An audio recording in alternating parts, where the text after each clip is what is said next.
now depend on the Governor General to decide whether it will finish up in an election or whether it will finish up in a coalition government being formed.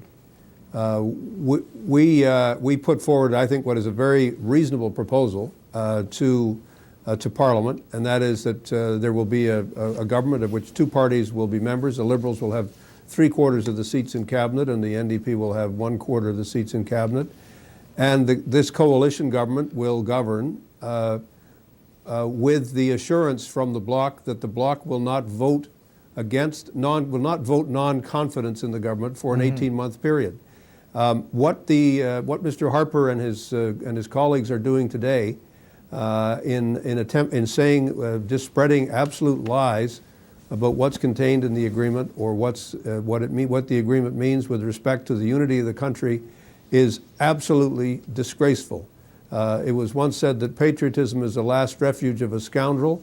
It's very clear that this kind of propaganda is the last refuge that Mr. Harper and his cabinet have. They are attacking the Accord. They're throwing everything at it, the bus, the kitchen sink, the furniture, everything. There will be a multi-million-dollar propaganda war by the Conservatives that will be paid for by members of the Conservative Party that will go buy ads on your station, it will buy ads on every station in the country, and it will try to launch an assault against, frankly, what is a very reasonable proposition. Mr. Harper and his colleagues have failed to win an approval, a confidence, a majority of the House of Commons.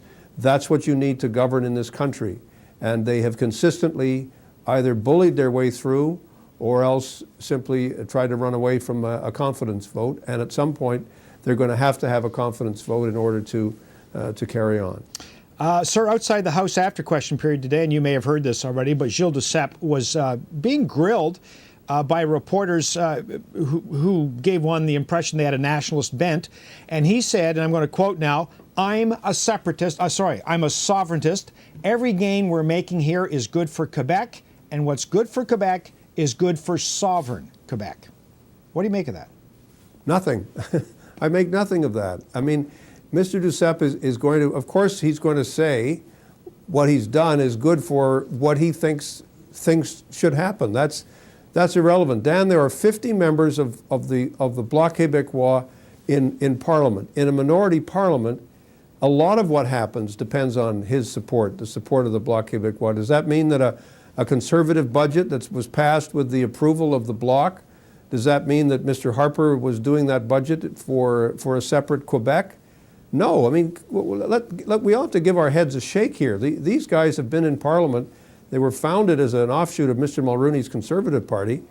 They've been in Parliament since 1992, 93. You know, the country's carried on. We've been through difficult times economically and every other way. But, you know, we are in a minority Parliament, and in a minority Parliament, parties have to decide who are you going to support. What Mr. Duceppe has done is to say, look, we want to provide a period of stability, an 18-month period of stability, because we think that's in the national interest, and we think it's in the interest of workers and of industry in Canada and in Quebec to have a government that's going to respond to the needs of the economy. So let's go back to first principles. In a minority Parliament, you have to win the approval of the majority of the House. If the party with the most seats loses, then the next party, we argue, should be able to go to the Governor General and say, give us a try. Let's see if we can't provide a stable government. And we have this agreement that's been reached that says, yes, you can provide stable government. I understand why the Conservatives are mad. They turned an economic statement into one of the longest suicide notes in history. And that's their problem. That's nobody else's problem. That's what they decided to do. They attacked Parliament, they attacked parliamentary parties, they attacked women, they attacked collective bargaining, and they failed to provide a stimulus, and they gave an inaccurate account of where we are actually in terms of our public accounts in Canada. So Mr. Flaherty and Mr. Harper have no one to blame but themselves for what's taking place. And of course they're mad, and of course, as you know from life, when people get mad at mistakes that they've made, they often blame others and will say outrageous things in order to stay in office. And that's exactly what Mr. Harper is doing. Bob Rae, our thanks, sir. Thank you.